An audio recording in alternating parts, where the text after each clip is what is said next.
నాది పెన్మాక్ అండి. నేను చిన్న రైతునండి, ఒక 90 సెంటు. నా పేరు చిన్న నాగేశ్వరరావు అండి. పెన్మాక్ రైతునండి. నేను చిన్న రైతుని, చాలా చిన్న రైతుని. 80 సెంటు పొలం ఉంది నాకు. 80 సెంటు పొలం ల్యాండ్ ఎక్విజేషన్ మొన్న సుమారు ఒక నెల అవుతుంది. ఎక్విజేషన్ నోటిఫికేషన్లు ఇచ్చారు. 80 సెంటు మొత్తం భూమి మొత్తం రోడ్డు కింద పోతుందండి. ఈ భూమితో సంబంధం వీడలేక వాస్తవంగా ఇప్పుడు దాకా పూలింగ్ కూడా ఇవ్వలేదు. దాన్ని 1,00,000 సమస్యలు పెట్టినా కూడా తట్టుకొని ఇప్పుడు దాకా ఆగలిగాము. ఈ నోటిఫికేషన్ ఇచ్చిన తర్వాత గుండె జారిపోయి ఏం చేయాలో అర్థం కాని పరిస్థితిలో వాళ్ళ దగ్గర నుంచి కలిసినా కూడా ఎవరి కాళ్ళు అనుకూలంగా అయితే మాకైతే ఎవరు భరోసా ఇవ్వలేదు. భరోసా ఇస్తారని చెప్పేసి చూస్తున్నాము. ఇబ్బందులు అంటే ల్యాండ్ పూలింగ్కి ఇవ్వమని చెప్పేసి అంటున్నారు సార్. ల్యాండ్ పూలింగ్లో వచ్చేటప్పటికి ఇచ్చిన రైతుకి ఆల్రెడీ నేను ఒక ఎర్రబాలంలో అమ్మ తరపు నుంచి పొలం ఒక 90 సెంట్ ఇచ్చానండి. దానికి ఏం లేదు సార్, కాగితం మీద చూపించారు. కొనేవాళ్ళు కూడా ఏదైనా ఆ కాగితం చూసుకొని కొంటున్నారు అంతవరకే. ఆ ప్లాట్ ఎక్కడుందో తెలియదు, దాని బౌండరీ రాళ్ళు కూడా లేవు. అది ఏమైద్దో కూడా తెలియదు. వాస్తవంగా 2 సంవత్సరాల్లో డెవలప్ చేసి ఇస్తామని చెప్పేసి అన్నారు. 2 సంవత్సరాలు కాదు, సుమారుగా 10 సంవత్సరాలు అయింది. అయినా కూడా దాన్ని డెవలప్ చేసి ఇవ్వలేదు. దానికి మీకు వ్యతిరేకంగా భూమి ఇవ్వకుండా ఆపేవాడి దాన్ని.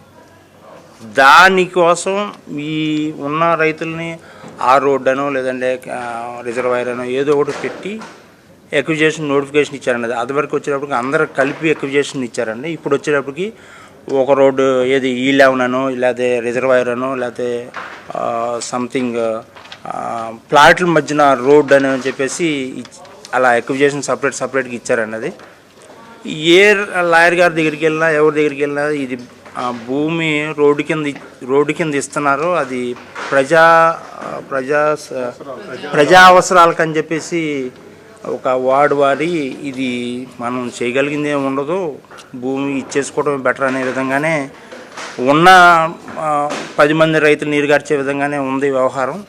అలాగే ఉంది. సుమారుగా మా పెన్మాకలు వచ్చేటప్పటికి 300 చిల్లర ఎకరం ఉందండి. పెన్మాకలు ఇవ్వాల్సింది. ఈ 300 ఎకరంలో ప్రతి ఎకరంలో అంటే ప్రతి రైతు సేలో కూడా ఒక రోడ్డు కానీ ఒక రిజర్వాయర్ కానీ వాగు వెడల్పు కానీ సంథింగ్ అన్నిట్లోనూ ఉంది. మీకు రోడ్డే కదా ఇచ్చేసే విధంగా చెప్పేస్తే ఇంకా ఏం మిగలదు సార్. ఈ 300 ఎకరంలో సుమారుగా 200 ఎకరం ఈ ఎక్విజేషన్ నోటిఫికేషన్ ఇచ్చేస్తే ఇంకా 100 ఎకరం కూడా ఒక 70 ఎకరం ఉంటుంది. ఆ ఎకరం ఆ ఖాతీతో మేము వ్యవసాయం అయితే చేయలేము పరిస్థితి. దాన్ని మరి ఏం న్యాయం చేయాలో మాకు ఏం అడగాలో కూడా అర్థం కాని పరిస్థితిలో ఉంటాం మేము ప్రస్తుతానికైతే. అదే సార్ చెప్పేది. అది నాకు ఉంది 80 సెంటు. ఆ 80 సెంటులో నాయనమ్మ ఉంది, నాకు ముందల తరం నాయనమ్మ, తర్వాత నాన్నగారు, నేను, నా కొడుకు, ముగ్గురు. ఈ నలుగురు మనుషులు కాదండి, 4 తరాల వ్యక్తులు ఉన్నాం మేము ఇక్కడ. ఈ 4 తరాల వ్యక్తులు కూడా ఈ వ్యవసాయం మీద ఆధారపడి వ్యవసాయంతోనే ముడిపడి వ్యవసాయంతోనే చేస్తున్నాం. రేపు ఉన్న 80 సెంట్లు తీసేస్తే ఈ 4 తరాలలో ఏమైపోవాలా?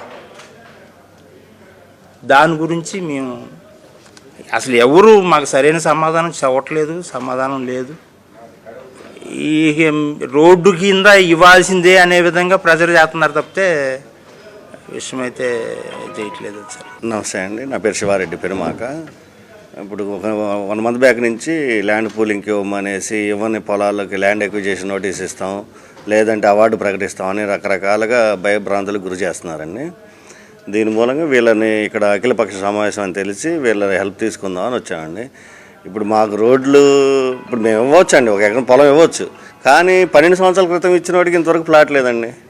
వాళ్ళని చూస్తా మేము ఎలా ఇస్తాం?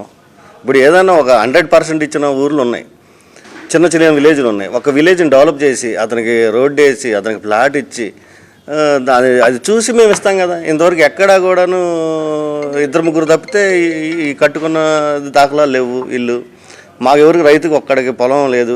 ఫిజికల్గా అన్ని పేపర్ల మీద ఉన్నాయి. ఏదైనా ఒకటి డెవలప్ చేసి మేము ఇలా డెవలప్ చేసాం మీరు ఇవ్వండి అంటే ఇస్తాం. ఎక్కడా లేకుండా మీకు రోడ్డుకి ఎక్విజేషన్ తీసుకుంటామంటే ఎలా ఇవ్వగలుగుతాం? బెదిరిస్తే ఎలా ఇస్తాం? అభివృద్ధి చూసి మేము ఇస్తాం. అభివృద్ధి కాకుండా ఇప్పుడు మాది కొండవీటి వాగండి, ఎప్పటి నుంచో ఉంది. దాన్ని తూడికాడ అది ఉంటుంది, మీకు అందరికీ తెలుసు. అది తీస్తే సరిపోద్ది. రిజర్వాయర్ ఏంటో మాకు అర్థం కాదు. 30 అడుగులు లోతు తీస్తే వాటర్ వస్తుంది, దానికి రిజర్వాయర్ ఏంటో, ఎందుకు రిజర్వాయరో మాకు తెలియదు. అంటే కృష్ణానది పక్కన ఉన్నాం కాబట్టి మాకు వాటర్ సోర్స్ బాగా తెలుసు. మాకు 30 అడుగుల్లో వాటర్ పడుతుంది కదా, మాకు రిజర్వాయర్ ఏంటో అర్థం కాదు. దానికి సుందరీకరణ ఏంటో అర్థం కాదు. వాగు సుందరీకరణ అంట, దాన్ని ఎక్స్టెన్షన్ అంట, రకరకాల పేర్లు, రకరకాల మార్గాలు. ఇప్పుడు మా ఉన్న ఎవరివైతే పొలం ఇవ్వలేదో ప్రతి ఒక్కరికి ఏదో ఒకటి, అది రిజర్వాయరు, వాగు, లేకపోతే రోడ్డు, ఏదో ఒకటి ఎలాగోలా పొలం తీసుకోవాలా, బెదిరించాలా, భయపెట్టాలా, తీసుకోవాలా. ఇది సార్ జరుగుతుంది. ఎవరికన్నా ఒకటి డెవలప్ చేస్తే ఇవ్వటానికి రెడీ సార్. నమస్తే, నా పేరు శ్రీనివాసరావు అండి.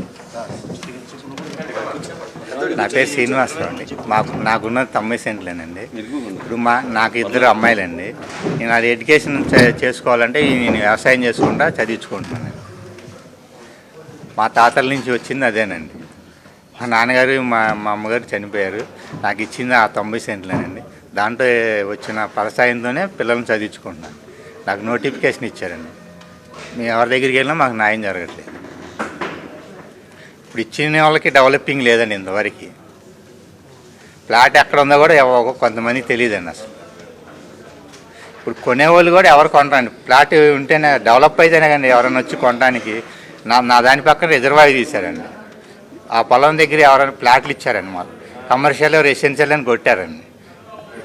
రిజర్వాయర్ పక్కన ఎవరు కొంటారండి? రిజర్వాయర్ పక్కన కమర్షియల్, ఎన్ని కమర్షియల్ పెడితే ఇక్కడ వ్యాపారం జరిగిద్దండి. ఇప్పుడు రాజధానిలో 53,000 ఎకరాలు తీసుకున్నాండి 29 గ్రామాల్లో. ఇదే డెవలప్ అవ్వలేదు, ఇంకా 2వ పూలింగ్ అని వెళ్ళాడండి. మళ్ళీ 3వ తరపు అంటున్నాడండి. ఇదే డెవలపింగ్ లేదు కండి. డెవలప్ అయితే ఎవరన్నా వచ్చి కొంటారండి. ఫ్లాట్ అయినా ఏదైనా మనం అమ్ముకున్నా, ఏదైనా మనం చేసుకునేది. డెవలప్ లేకుండా ఎవరు చేయలేరు కండి. అది మేము ఎవరి దగ్గరికైనా వెళ్ళి న్యాయం చేయమని అడుగుతున్నాండి. అది అంతే. నమస్తే అండి, నా పేరు శ్రీకాంత్ రెడ్డి, మాది పెనుమాక. చంద్రబాబు ప్రభుత్వం గత 12 సంవత్సరాల నుంచి మమ్మల్ని ఎన్నో విధాలుగా వేదనకు గురి చేస్తుంది. 2015లో ఇక్కడ రాజధాని వస్తుందని చెప్పి ప్రకటించి కేవలం వాళ్ళ కులానికో మభ్యపెట్టి ముంపు ప్రాంతమైన ఈ అమరావతిని సెలెక్ట్ చేసి కేవలం వాళ్ళ వర్గం న్యాయం చేయడం కోసమే ఇది ప్రకటించిందండి. ఎప్పుడు ఇక్కడ 3 పంటలు పండే సాగు భూమి, ఎప్పుడు నిరంతరంగా పంటలు పండే భూమి, ఈ వ్యవసాయం మీద ఆధారపడే కుటుంబాలన్నీ ఇక్కడ రాజధాని కడతామని చెప్పి ప్రకటించి అప్పుడు ఈ 12 సంవత్సరాల నుంచి మమ్మల్ని ఎంతో వేదనకు గురి చేస్తున్నారు. 2016లో అప్పుడు భూసేకరణ ఇచ్చి అప్పుడు కొంత భయభ్రాంతికి గురి చేశారు. అప్పుడు కొంత ఎలా మాకు రాజకీయ పార్టీ అండర్ రావటమో లేకపోతే మేము కోర్టుకు వెళ్ళి స్టే తెచ్చుకోవటం వల్ల ఈ 10 సంవత్సరాలని కాపాడుకోగలిగాం. మళ్ళీ ఇప్పుడు రెండోసారి మళ్ళీ గెలిచిన తర్వాత ఈ 53 ఎకరాలు డెవలప్ అవతలకినే మళ్ళీ 2వ పూలింగ్ అని చెప్పి వెళ్తున్నారు. మళ్ళీ 3వ పూలింగ్ అంటున్నారు. అవన్నీ చూసిన తర్వాత మేము ఇప్పటికి పూలింగ్ ఇవ్వడానికి ఇష్టపడతలేదు.